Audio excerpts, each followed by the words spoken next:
Məsələ 5. 8 sandıq və hər sandığın bir açarı var. Ən çox neçə dəfə yoxlamaqla hər sandığın açarını tapmaq olar? Həlli.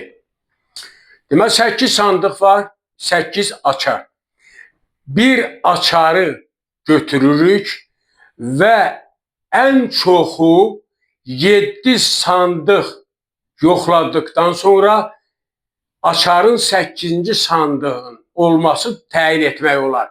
Deməli, birinci də 7, ən çoxu 7 sayda. Qaldı 7 sandıq, 7 açar.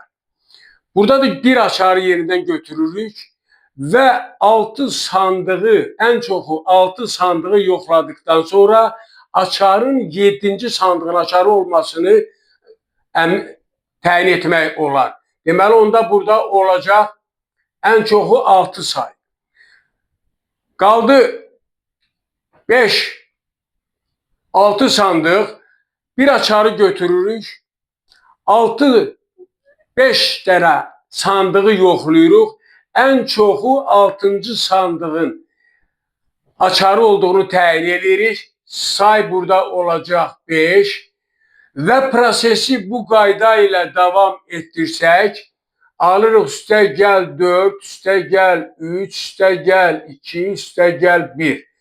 Bu da bərabərdir 10, bu elədi 18.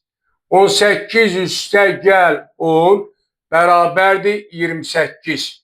Beləliklə, məsələnin cavabı 8 sandıq və hər sandığın bir açarı varsa, ən çoxu 28 dəfə yoxlamaqla sandığın açarını tapmaq olar. Cavab 28.